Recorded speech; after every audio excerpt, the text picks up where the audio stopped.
Olá, bem-vindo ao JG. Veja o que é notícia nesta terça-feira. Um dia depois do assalto à joalheria no centro da capital, o clima de insegurança continua. A segurança que é bom, não tem segurança. O Conselho Indigenista Missionário do Maranhão denuncia as constantes ameaças contra índios que fazem a segurança das reservas. 3 índios conhecidos por guardiões da floresta foram encaminhados para local sigiloso no Programa Estadual de Proteção aos Defensores de Direitos Humanos. 2 institutos da capital são suspeitos de falsificarem documentos para se beneficiar de emendas parlamentares da Câmara de São Luís. E segue até sexta-feira a Semana Nacional de Conciliação no Fórum da capital.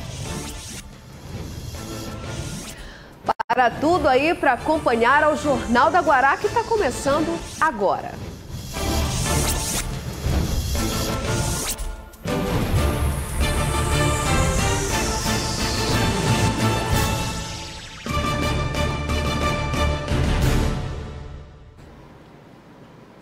E morreu hoje no Hospital Socorrão 1, William Araújo Braga. Ele levou um tiro na tarde de ontem durante assalto a uma joalheria na Rua da Paz, no centro da cidade. Segundo os comerciantes, os assaltos são constantes na região. Depois de toda a repercussão do crime, mulher feita refém, a morte de uma pessoa depois de ser atingida por um tiro, será que houve um reforço na segurança? Será que tinham viaturas hoje para dar mais tranquilidade para quem trabalha no centro? As imagens mostram os momentos de desespero que as vítimas de criminosos viveram na tarde desta segunda-feira durante um assalto a esta joalheria. O rapaz está segurando a mulher de refém lá, rapaz. Os criminosos fizeram pessoas reféns. O irmão do dono da joalheria reagiu ao assalto, foi baleado e morreu no Hospital Socorrão 1. Um homem foi preso e 2 conseguiram fugir. Hoje nós voltamos ao local e o clima de insegurança na região é grande. Quem trabalha manuseando joias se previne como pode, com os portões sempre fechados e com cadeado. Nós não temos segurança.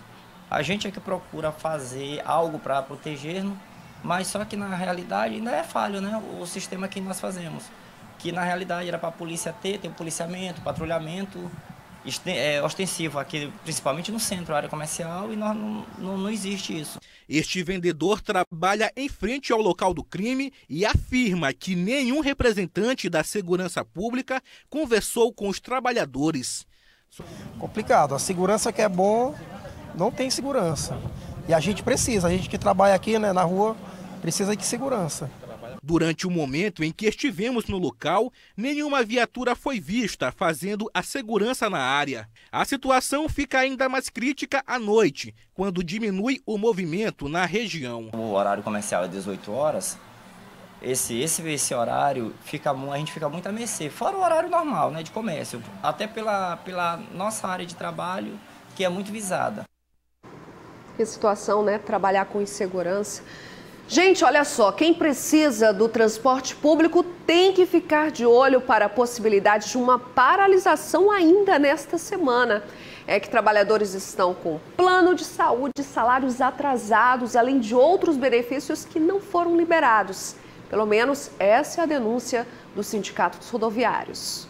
De acordo com o presidente do Sindicato dos Rodoviários, o consórcio UPA-1-Açu é considerado um dos mais irregulares, com atrasos nos salários, planos de saúde e nos tickets alimentação. Além disso, alguns trabalhadores estão atuando sem carteira assinada. O consórcio VSL também apresenta problemas. Está há 4 meses sem pagar os planos de saúde dos cobradores e motoristas. Nós estamos aí já há mais de 2 anos com todas as empresas dos sistemas descumprindo a Convenção Coletiva de Trabalho, umas com maior tempo de descumprimento, outras com menor tempo, mas infelizmente praticamente todos os consórcios vêm descumprindo a Convenção Coletiva de Trabalho. A partir desta quinta-feira, 7 de novembro, o Sindicato dos Rodoviários vai realizar um monitoramento nas empresas de transporte público da capital para verificar quais delas não estão cumprindo com as obrigações trabalhistas. As paralisações vão acontecer justamente nas garagens dessas firmas, onde o SET identificar irregularidades. O representante dos rodoviários diz que nos últimos anos tenta solucionar o problema na justiça, apesar de firmar diversos acordos entre trabalhadores e empresários. Nós já tivemos reunião com os consórcios, já tivemos reunião aqui no sindicato, lá no próprio consórcio, já tivemos reunião no Ministério Público do Trabalho, onde foi acordado que a partir daquela data iam colocar todas as irregularidades em dias, e infelizmente isso não vem acontecendo ao longo do tempo. E aí não resta outra dúvida nos seus trabalhadores cruzarem os braços. A nossa produção entrou em contato com os consórcios citados na reportagem, mas até o momento nós não tivemos nenhuma resposta. Lembrando que na quinta-feira, que é o 5º dia útil deste mês, o Sindicato dos Rodoviários vai fazer uma inspeção nas portas das garagens e as empresas que não cumprirem com o pagamento dos trabalhadores podem ter a circulação de ônibus paralisada. Os rodoviários não descartam aí uma paralisação. E você sabia que existe uma decisão da Justiça que obriga a Prefeitura de São Luís a remanejar para um lugar adequado os ambulantes que ficam próximos aos terminais de ônibus? Pois é, depois dessa decisão, a gestão municipal recorreu e agora vai depender da análise que segue no tribunal. Enquanto isso, os vendedores continuam. Eles vendem água, biscoito, frutas. Estão na porta do terminal ou lá dentro, de forma irregular.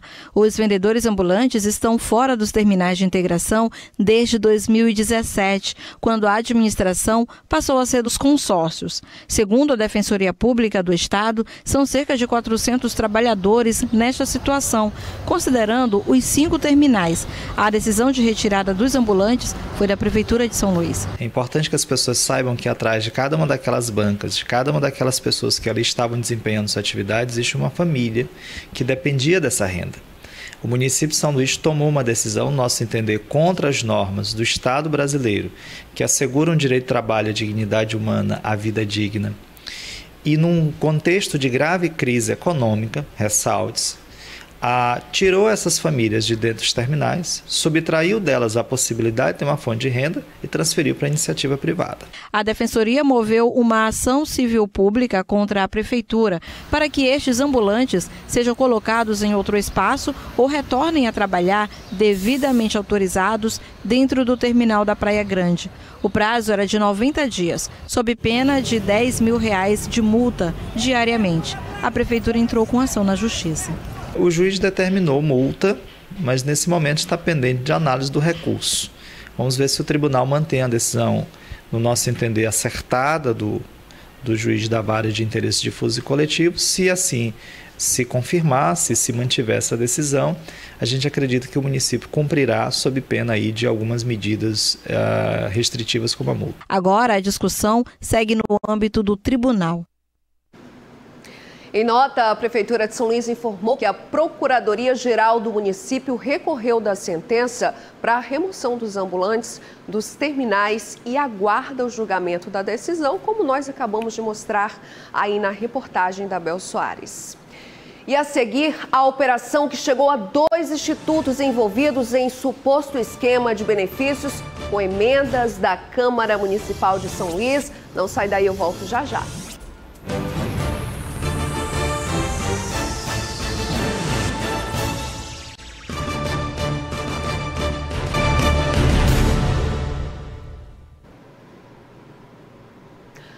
Dois institutos estariam envolvidos em um suposto esquema de falsificação de documentos para celebrar contratos junto às secretarias municipais e assim se beneficiar de forma irregular de emendas da Câmara Municipal de São Luís. O esquema foi descoberto em investigações do Ministério Público. A investigação do Ministério Público apura desvio de emendas parlamentares na Câmara Municipal de São Luís. O suposto esquema envolveria instituições sociais. Hoje, a Polícia Civil fez uma operação de busca e apreensão nos institutos Renascer e Periferia. Esta é a rua Alberto Franco, que fica no bairro Vila dos Nobres, um dos bairros da periferia de São Luís. Nesse endereço funciona o Instituto Social Renascer e, pela indicação, aqui funciona também uma escola comunitária. Hoje é terça-feira, dia normal de aula, mas por alguma razão lá dentro não tem barulho de crianças estudando, apenas o silêncio. A janela estava aberta e o portão sem cadeado. A gente chamou, bateu, sem resposta. Nestes documentos, assinados no mesmo ano, maio e setembro, 2 vereadores pedem que o Instituto Renascer seja considerado de utilidade pública, o que permite receber verbas parlamentares. A creche Vovó França, que, de acordo com este documento, é mantida pela instituição, ninguém conhece por aqui. Nenhuma referência ao nome Vila do Saber. Os vizinhos nos contam que o Instituto funciona há cerca de 3, 4 anos, que todo dia tem aula, mas hoje ninguém sabe por que estava fechado. Essa avó veio em busca da mesma informação. Não foi informado se teria aula hoje? Não sei não. Sem informar não. Nesta rua do bairro, encontramos uma mãe de aluno. O filho dela fica por lá até as 2 da tarde, paga R$100. Quem fica o dia todo, paga R$200. Ela não quis aparecer nas imagens. O Davi estuda lá desde 1 ano e 9 meses. Ele já tem 3 aninhos, fez agora em setembro. E todo dia tem aula, hoje não teve aula, tu sabes por quê? Olha, o motivo eu não sei, mas todos os dias tem aula. Eu não tenho do que reclamar, todos os dias tem aula. Agora hoje a gente não sabe explicar o porquê não teve aula e a professora também não, até porque eu não consegui falar com ela, né? Mas as pessoas que estavam lá quando o Davi foi, não souberam dizer também o porquê não teve aula. O Ministério Público apura se os institutos sociais Renascer e Periferia usaram documentos falsos para conseguir convênios com secretarias municipais de São Luís, com aplicação de recursos de emendas parlamentares aqui da Câmara Municipal, que, aliás, hoje teve uma sessão plenária vazia. Dos 31 vereadores, apenas 5 compareceram. Por aqui, ninguém quis falar sobre a investigação do Ministério Público. Tentamos falar com os vereadores que assinam os projetos de lei beneficiando a instituição Renascer. No gabinete do vereador Honorato, a ausência também. Tudo bem? O vereador Honorato? O vereador Honorato? Não, ele não veio hoje? Mas ele veio? Tá, mas o vereador veio? Não veio, né? Tá ok, obrigada. Nos corredores da Casa Legislativa Municipal, soubemos que os vereadores estariam em reunião com o vice-presidente, a portas fechadas. A pauta da reunião não foi informada. No dia da operação não teve sessão na Câmara de Vereadores, não teve aula para as crianças. Bom, a nossa produção ainda tentou novamente um contato hoje à tarde com o vereador Honorato Fernandes. Você viu aí que a Bel foi até o gabinete dele, mas ele não estava. A nossa produção tentou hoje à tarde mais uma vez contato com ele, mas até agora nós não tivemos uma resposta. Sabe como é difícil equilibrar as contas em casa? Com a gestão pública, a conta muitas vezes não fecha também. Aqui em São Luís está assim, que entrou para a lista como a capital brasileira com a pior situação fiscal. Pelo menos é o que apontou o índice Firjan, que apontou também a chave dessa questão: o gasto com pagamento de servidores. Você conseguiria manter uma casa que tem uma despesa de R$2.000 com um salário de apenas R$1.000? O desafio é bem difícil e é desse jeito que muitas prefeituras estão se mantendo. Pelo menos é o que revelou um estudo divulgado pelo índice Firjan de gestão fiscal, que apontou que 1.856 cidades brasileiras não se sustentam, já que a receita gerada localmente não é suficiente nem para manter a Câmara dos Vereadores e nem a estrutura administrativa de uma prefeitura. Isso é uma questão histórica. Desde a Constituição de 88 foram criados muitos municípios em vários estados do país. Então, estruturalmente, esses municípios, historicamente, eles vêm dependendo muito de repasse de verba, tanto da União quanto para o estado, do Estado. Eles não têm capacidade econômica de gerar receitas. O estudo apontou ainda que mais de 70% dos municípios analisados registram situação fiscal difícil ou crítica. E, nesse contexto, a capital São Luís Luís é uma das cidades que estão nessa situação. Essa situação está tão complicada que nos últimos 2 anos a Prefeitura solicitou a autorização à Câmara de Vereadores para realizar 2 empréstimos, num valor que chega a 340 milhões de reais. Uma medida ousada, mas que, segundo os especialistas, pode ser positiva, caso o município invista em obras que gerem um retorno financeiro positivo para os cofres públicos. O importante é que esses recursos sejam investidos em obras e empreendimentos que venham a dinamizar a economia local, que sejam bem aplicados, né, de uma forma econômica e que, por exemplo, se asfalte uma rua, se abra uma nova avenida, que isso possibilite o surgimento de novos negócios para aí retroalimentar a economia, que isso vai acabar ajudando as finanças do próprio município, porque vai gerar mais receita e mais tributos e impostos que vão para o próprio orçamento do município. De olho nessa situação, o vereador Samarques afirmou que a Câmara está fiscalizando para saber como o recurso está sendo aplicado e como os parlamentares podem ajudar o município a recuperar a saúde fiscal. Nós chamamos o secretário de governo para ele apresentar um cronograma de obras sobre essa questão e nos 2 primeiros momentos ele não compareceu, mas ele vai marcar uma outra data para comparecer diante da Câmara Municipal e apresentar o cronograma do que será feito em nossa cidade. A gente vê que o prefeito já começou a fazer revestimento asfáltico em alguns pontos, mas eles deverão apresentar esse cronograma para nós fiscalizarmos e darmos satisfação à população de São Ludovicense de para onde está indo esse dinheiro. O assunto que dominou os noticiários políticos hoje foi o pacote de medidas econômicas enviado pelo governo federal ao Congresso. Dentro desse pacote tem 3 PECs, proposta de emenda constitucional. A PEC do Pacto Federativo, que propõe mais recursos e autonomia financeira para os estados e municípios. E a polêmica em torno disso trata da proposta do ministro da Economia, Paulo Guedes, de incorporar municípios vizinhos com menos de 5 mil habitantes e com arrecadação própria menor que 10% da Receita Federal. Falam até em extinção. A outra PEC é a emergencial, que vai permitir o controle das despesas públicas para a União, estados e municípios também. E a PEC dos fundos públicos, que pode acabar com parte dos 281 fundos públicos, sendo que esses recursos seriam destinados ao pagamento de dívida pública. Bom, a senadora pelo Maranhão, Elisiane Gama, falou sobre esse pacote do governo federal. Vamos ouvir. Olha, nós estivemos participando aqui do ato de entrega de um pacote de reformas. São várias PECs aqui apresentadas pelo presidente da República ao Senado. Na verdade, é o Congresso Nacional, parte na Câmara dos Deputados e parte aqui no Senado. Nós estivemos acompanhando. Vamos agora nos debruçar, fazer um estudo aprofundado de cada uma dessas PECs, fazer uma avaliação do impacto que ela terá em relação ao Estado brasileiro, em relação aos servidores do Conselho. O nosso olhar estará sempre atento para as reformas. Atualmente, nosso partido é um partido reformista, mas ao mesmo tempo também o nosso olhar estará sempre voltado para o brasileiro, né, para o ser humano.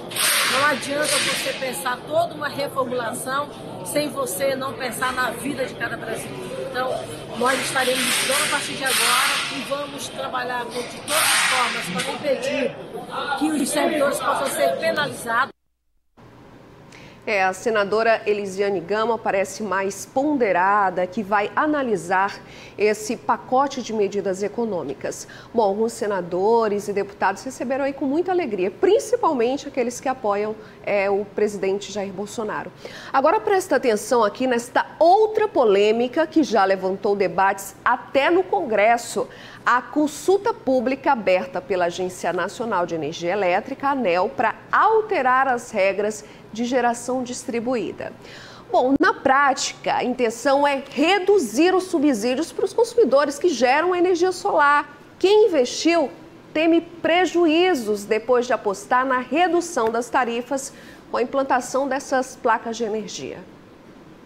A proposta da Agência Nacional de Energia Elétrica é alvo de uma batalha entre as distribuidoras de energia, que querem o fim dos subsídios para geradores domésticos, e a indústria de fontes renováveis, especialmente a solar. que, além dos benefícios ambientais, defende a economia na conta de luz. Muita gente investiu nisso e fica uma situação difícil. A gente acreditou no governo, na questão do incentivo dessa utilização das placas, da energia solar, e agora você vai ser taxado. Mas eu tenho certeza que muitos políticos sensíveis a essa questão estão tentando reverter essa situação. Há pouco mais de um ano, Jorge optou pelo uso da energia solar na casa dele. Aqui, além de equipamentos como ar-condicionados e televisores, tem ainda uma bomba para o armazenamento de água, considerados de grande consumo de energia elétrica e geravam uma despesa de mais de R$ 1.200 na conta de energia dele. Depois da instalação das placas solares, o valor caiu para aproximadamente R$ 600. Para você reduzir, que hoje o custo da energia é muito caro, entendeu? Principalmente quando há alternância das bandeiras. Aí o custo vai lá para cima e você usando as placas voltaicas, você reduz em torno de 50% o custo da energia. O serviço cresceu no Brasil de 1.823 unidades geradoras para pouco mais de 33 mil desde 2015, quando a ANEEL aumentou os descontos na conta de luz dos consumidores que gerassem energia em casa. Abatimentos que se tornam vantajosos ao longo dos anos, pois compensam o investimento feito na compra dos equipamentos. Ao encaminhar proposta que prevê taxar em 63% os créditos da energia gerada e injetada na rede por consumidores, frustram quem investe em placas fotovoltaicas e causa preocupação não só em consumidores, mas também em empresários do ramo, como o Joselino. Há mais de 5 anos, ele oferece este serviço não só na capital maranhense. O que está sendo discutido, essa revisão da norma da ANEEL, pelas concessionárias, elas querem, na verdade, taxar a rede, que a gente chama de taxar o sol. Isso aí, o que gera? Eles estão querendo taxar em até 63% o que tu produz. É como se você produzisse 1 kWh e tivesse de crédito apenas 30, 40 centavos. As discussões que avaliam a redução de benefícios na produção de energia solar começaram em janeiro deste ano. As mudanças nas regras da chamada geração distribuída, em que os consumidores têm a demanda atendida por meio de painéis solares, estão previstas para começar a partir do ano que vem. Caso a revisão da norma seja aprovada, vai acabar com a vantagem dos pequenos e médios empresários. Felizmente, a sociedade toda entendeu e graças a Deus, a sociedade está se mobilizando como um todo. O nosso sindicato da indústria da construção civil, os deputados federais maranhenses, os deputados estaduais maranhenses, todos encabeçaram essa luta, ou a maioria encabeçou essa luta, para que isso não ocorra.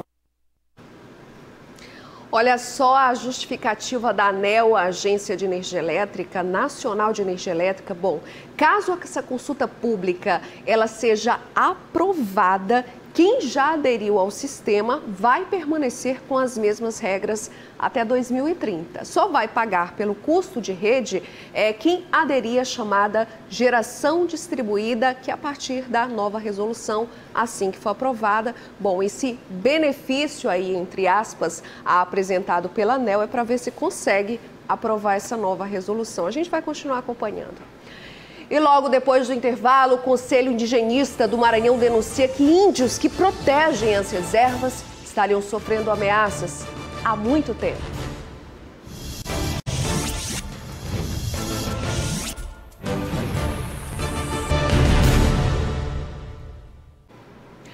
Depois da morte do líder indígena Paulo Paulino Guajajara em uma emboscada na última sexta-feira na reserva Araribóia, outros 3 índios que fazem parte do grupo chamado de Guardiões da Floresta já foram retirados de onde moravam para um local sigiloso.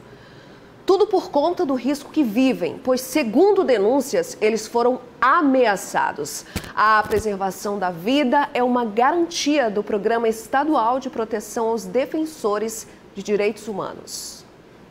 O indígena Paulo Paulino Guajajara, mais conhecido como Lobo Mau, foi morto no dia 1º de novembro, na região de Bom Jesus das Selvas. A suspeita é que ele sofreu uma emboscada promovida por madeireiros. Há possibilidade de identificação, a gente sabe, porque uma moto foi apreendida no local e 2 espingardas. Logicamente, é só fazer análise, pericial desse equipamento que você vai encontrar digitais, vai encontrar, só não encontra os culpados se não quiserem mesmo, porque elementos para encontrar tem. Segundo o coordenador do Conselho Indigenista Missionário no Maranhão, os índios da região onde houve o crime agora vivem aflitos e temem novos ataques. Essa região ela já foi vítima de outros ataques no passado. Inclusive também com indígenas sendo assassinados, que nem seu Tomé Guajajara, em 2007, e Silvio Santana e outras lideranças indígenas que quase eram assassinados em 2008, logo no ano seguinte. Então o clima na região é de muita tensão, também de muita tristeza e revolta. Pedro Paulino Guajajara era líder do Grupo de Defesa da Amazônia Guardiões da Floresta, vigilantes indígenas que se arriscam para proteger o que ainda resta do território de etnias. Durante a suposta emboscada, Paulino estava com Laércio Guajajara, que ficou ferido no ataque e agora está sob proteção. Quem trabalha na defesa indígena agora aguarda o resultado das investigações. Vamos cobrar que a Polícia Federal também desempenhe seu papel e que esse crime não fique impune, que nem outros crimes de lideranças indígenas desse mesmo território ficaram. Ainda sobre essa situação, nós mostramos aqui, foi destaque nacional, a Força Tarefa de Proteção à Vida Indígena, criada pelo governo do estado, instalada por tempo indeterminado e é formada pela Polícia Militar, Civil e Corpo de Bombeiros. O nosso comentarista Marcos Saldanha faz uma análise aqui disso tudo. Marcos, é conhecimento de causa, né? Boa noite para você. Boa noite, Bianca. É lamentável tudo isso que ocorreu, e que, na verdade, vem ocorrendo há algum tempo. Se você aí de casa pegar o computador, o seu smartphone e colocar lá uma pesquisa rápida no Google, Terra Indígena Araribóia, você vai se deparar com uma série de episódios criminosos. E aí eu te convido a tentar refletir um pouquinho sobre o seguinte: esse território que os índios vivem, esses territórios indígenas, eles são nossos, fazem parte da floresta amazônica, a Amazônia Legal, e os índios, ao viverem nesse território, eles se tornam, de certa forma, protetores. Nada melhor do que o próprio nome desse grupo que foi criado, do qual Paulo Paulino fazia, que era Guardiões da Floresta. Qual era o trabalho deles? Era um grupo de guerreiros no sentido de fiscalizar esse território que é gigante, é grandioso. Para você ter ideia, o território indígena ele passa por mais de 5 municípios daquela região do sul maranhense. E aí esses guerreiros, esses guardiões, eles são responsáveis por 2 coisas. Primeiro, preservar contra o desmatamento. E aí você, nessa pesquisa que você fizer, você vai ver quantas pessoas eles já denunciaram e já entregaram para as autoridades. Recentemente, inclusive, eles entregaram 5 madeireiros que estavam destruindo árvores da nossa floresta de forma ilegal e entregaram para a Polícia Federal. E também outro trabalho que eles têm efetivo são a questão dos incêndios, a questão do combate à queimada. Se você também fizer uma pesquisa do território indígena, você vai ver que nos últimos anos várias partes da Amazônia foram queimadas. Nós tivemos incêndios de 2015 que queimaram mais de 20% do território. Depois, em 2018, você teve ali quase 50%, quase metade do território teve um incêndio grandioso. E esse grupo ele foi fundamental no combate ao incêndio. Então, quer dizer, a gente precisa entender que aquele território é nosso e que os povos indígenas que vivem ali fazem parte desse território, dessa floresta, e por isso o nome Guardiões da Floresta, quer dizer, guardiões da nossa floresta. A gente faz parte desse processo todo. E quando um grupo entra lá e faz uma provável emboscada, que é o que tudo leva a crer, e a Polícia Federal precisa dar respostas imediatas, o que eles estão fazendo? Eles estão tirando a nossa segurança da nossa floresta. Então é importante que a sociedade como um todo, ela fique atenta para essas questões, ou seja, aquelas pessoas são invasoras do território, o território é indígena e para você entrar você precisa da permissão.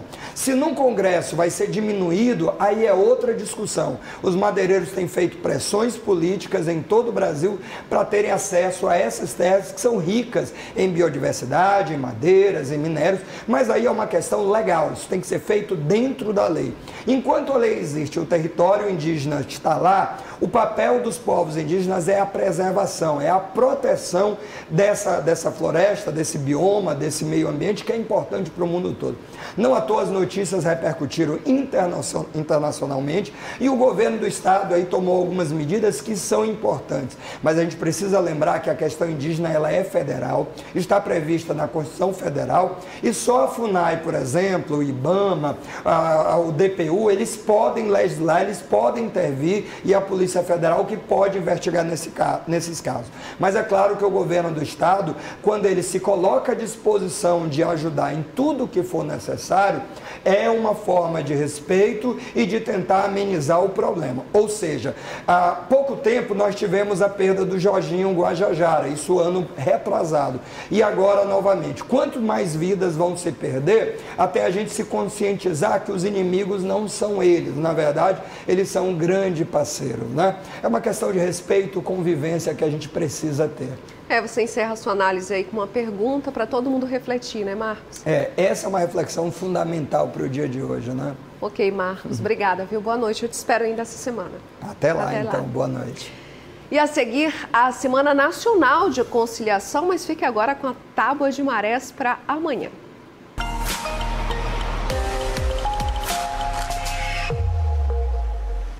A quarta-feira começa com pré-mar de 4,3 metros a partir das 2 horas e 48 minutos. Às 9 horas e 27, baixa mar de 1,8 metro. À tarde tudo muda. Às 15 horas e 41 minutos, pré-mar de 4,3 metros. E a quarta-feira encerra com baixa mar de 1,8 metro a partir das 22 horas e 4 minutos.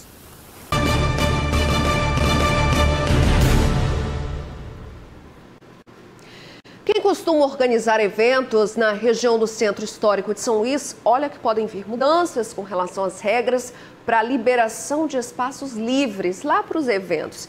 É que o centro é sim um patrimônio cultural e público, por isso a Fundação de Patrimônio Histórico reuniu diversos setores para discutir a conservação desses espaços e também a segurança das pessoas. Eduardo Gomes. Essa reunião tem como objetivo debater os procedimentos necessários para o licenciamento de eventos que deverão ser realizados aqui no Centro Histórico de São Luís. Essa medida é muito importante porque visa aquecer a economia local e também movimentar toda a região. O intuito da reunião é a sensibilização dos produtores de evento em relação aos trâmites necessários que devem ser cumpridos para o licenciamento de eventos em área livre no Centro Histórico. Da mesma forma, a ideia é que nós terminemos esse evento construindo um protocolo simplificado. É importante esclarecer que um evento que passa por um licenciamento de forma completa, consequentemente, terá um impacto muito menor sobre o conjunto tombado e também sobre a dinâmica da área. Além de representantes das secretarias municipais, produtores culturais também participaram dessa reunião. Eduardo Gomes para o Jornal da Guará. Valeu, Eduardo. E você já ouviu que na conversa, no diálogo, muita coisa se resolve? Assim também pode ser na conciliação de dívidas e outros processos que estão na Justiça. O Fórum de São Luís aderiu à Semana Nacional de Conciliação, que segue até sexta-feira, abrindo aí espaço para o acordo. Na capital maranhense, o início da semana foi marcado pela grande movimentação de pessoas à procura de audiências. Há anos, Camila tentava resolver um problema financeiro na justiça. A conciliação foi a solução encontrada por ela. A tentativa sempre é válida, né? Então a gente sempre está disposto, apesar de todo o trâmite processual, a gente está sempre disposto a vir e tentar, de qualquer forma, um acordo. A meta da conciliação é solucionar conflitos sem a atuação imediata de advogados e do juiz. Neste caso, a participação do magistrado acontece apenas para validar formalmente os acordos firmados entre as partes.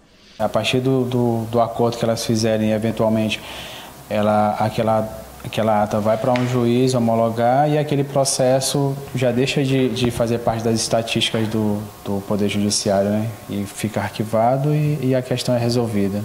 Em todo o estado, mais de 11 mil processos estão na pauta de audiências durante a 15ª Semana Nacional de Conciliação, realizada pelo Conselho Nacional de Justiça com o apoio dos tribunais em todo o país. Começamos a um trabalho fantástico de buscar a solução de conflitos por meio de diálogos em plataformas digitais, em busca ativa da sociedade. O Tribunal de Justiça do Maranhão entende seu papel e cumpre ele na melhor forma possível, levando a conciliação para todos os lugares do Maranhão. E por hoje é só, mas continue aqui na TV Guará, que logo em seguida, depois do nosso JG, tem os analistas. Uma ótima noite para você e eu te espero aqui amanhã. O nosso encontro está marcado a partir das 6h30 da noite. Tchau, até amanhã.